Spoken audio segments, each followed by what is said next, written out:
మోంతా తుఫాను ఉమ్మడి తూర్పుగోదావరి జిల్లాలో ఖరీఫ్ పంటను తీవ్రంగా దెబ్బతీసింది. భారీ ఈదురుగాలులతో కూడిన వర్షానికి తూర్పుగోదావరి జిల్లాలో అనపర్తి నియోజకవర్గంతో పాటు కోనసీమ జిల్లాలోని మండపేట, రామచంద్రాపురం ప్రాంతాల్లో వరి తీవ్రంగా దెబ్బతింది.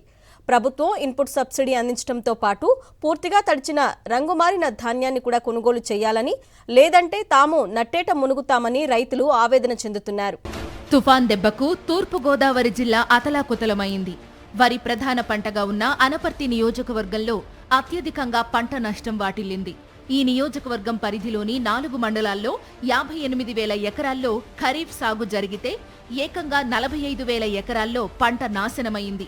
మరోవైపు రామచంద్రాపురం నియోజకవర్గంలో రామచంద్రాపురం రూరల్, కె గంగవరం, కాజులూరు మండలాలు, మండపేట నియోజకవర్గంలో మండపేట, రాయవరం, కపిలేశ్వరపురం మండలాల్లో వరిచేలల్లో నీరు నిలిచిపోయింది.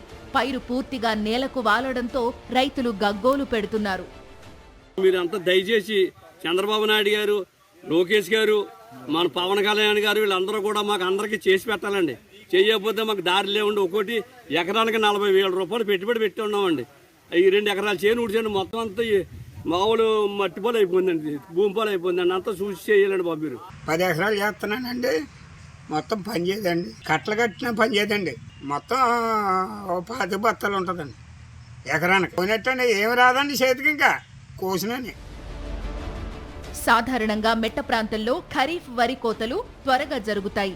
రాజానగరం నియోజకవర్గం గోకవరంలో దాదాపు 80% కోతలు పూర్తయ్యాయి. మిగిలిన ప్రాంతాల్లో ఇంకా కోతలు ప్రారంభం కాలేదు. మరో 2 వారాల్లో పంట చేతికొస్తుందనుకున్న సమయంలో తుఫాను ముంచెత్తింది. రైతుల కళ్ల ముందే వరి నేలపాలయ్యింది. వరి అయితే ఇంకేం పని చేయదండి స్వామి. వరి అయితే అండి పైకి ఎన్ని అలా కనపడుతుంది తప్ప అండి, అది తిరగైతే ఏమి ఉండదండి స్వామి. అది పై ఎకరానికి ఏమన్నా వస్తే ఒక 6 బత్తాలు 7 బత్తాలు ఉప్పుడు చేసుకోవాలి అంతే అండి. ఉప్పుడు చేసుకుంటే చెత్త కూడా లేదండి, కూలి పనుల మీద అలా చేయలేమండి. అది కూడా మొత్తం అంతా కూడా పడిపోయిందండి. ప్రభుత్వం అంతా సహకరించాలి. మొత్తం నేలమట్టం అయిపోయిందండి. మొత్తం అంతా కోత కాదు, మొత్తం పడిపోయిందండి. మొత్తం అంతాను చాలా ఇబ్బంది పడుతుంది. 4-5 రోజుల పాటు వర్షపు నీటిలోనే పైరు ఉండిపోవడం వల్ల బిక్కవోలు గ్రామంలో చాలా చోట్ల పంట కుళ్లిపోయింది. మిగిలిన చోట్ల అరకొరగా పంట చేతికొచ్చేలా ఉంది. అయితే ధాన్యం తడిచిపోయి రంగు మారుతోంది. ఇలా తడిచిన ధాన్యాన్ని కూడా ప్రభుత్వం కొనుగోలు చేయాలని రైతులు కోరుతున్నారు. గత ప్రభుత్వం తుఫాను కారణంగా దెబ్బతిన్న పంటను పూర్తిగా రైతుల వద్ద నుంచి కొనుగోలు చేసింది. అదే టైంలో పంట నష్టపోయిన రైతులను పూర్తి స్థాయిలో ఆదుకుంది. ఇప్పటి కూటమి ప్రభుత్వం మాత్రం ఇప్పటి వరకు ధాన్యం కొనుగోళ్లపై ఎలాంటి ప్రకటన చేయలేదు. పైపెచ్చు పంట నష్టపోయినట్టు రాస్తే చేతికొచ్చిన ధాన్యాన్ని కొనుగోలు చేయమని అధికారులు బెదిరిస్తున్న పరిస్థితులు కనిపిస్తున్నాయి. ఇగో 2 ఎకరాలు 3.5 చెట్లు ఉడిచేసారని అది శుభ్రంగా పడిపోయిందండి. స్వర్ణ ఉడిచారండి. ఇది ఇప్పటికే 70,000 రూపాయలు బాగా పెట్టుబడి పెట్టారండి సార్. నేను ఏం వచ్చినా లేదండి. ఇంకా టాటర్లకు ఇవ్వాలండి. ఇంకా దమ్ము చేసినది అది కాకుండా 30 ఎకరాలు 35,000 పెట్టారండి పెట్టుబడి. వరి చేలల్లో భారీగా నీరు నిలిచిపోయి కూలీలు దొరక్క రైతులు తీవ్ర ఇబ్బందులు ఎదుర్కొంటున్నారని రైతు నేత త్రినాథరెడ్డి చెబుతున్నారు. అదేవిధంగా 4-5 రోజుల్లో హడావుడిగా ఎన్యూమరేషన్ చేయడం సరికాదంటున్నారు. ఓవైపు రైతులు భారీ నష్టాల్లో, తీవ్రమైన కష్టాల్లో ఉంటే చంద్రబాబు అధికారులకు అవార్డులు ఇవ్వడాన్ని విమర్శించారు.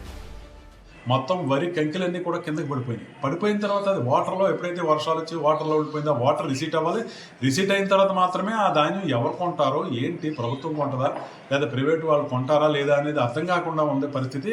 ఏంటి కనీసం ఎన్ఆర్జీ స్కూల్ ఇచ్చి కనీసం వాటర్ని రిసీట్ అయ్యేలాగా ఒక ప్రోగ్రాం పెడితే కొంతవరకు రైతు సేవ్ అవుతాడు అనేది చెప్పాను. అయినప్పటికీ కూడా ఏ విధమైన సంచలనం లేదు. వరితో పాటు తుఫాను ప్రభావంతో ఉమ్మడి జిల్లాలో కొబ్బరి, అరటి, బొప్పాయి, కూరగాయల పంటలు కూడా నాశనమయ్యాయి. ముఖ్యంగా లంక ప్రాంతాల్లో కూరగాయల సాగుపైనే రైతులు ఎక్కువగా ఆధారపడ్డారు. ఒక్క కోనసీమ జిల్లాలోనే 66,000 హెక్టార్లలో అరటి సాగు చేస్తున్నారు. తుఫాను గాలులకు ఒక్క అరటి చెట్టు కూడా మిగల్లేదు. ప్రభుత్వం తక్షణం స్పందించి తమను ఆదుకోవాలని అరటి రైతులు కోరుతున్నారు.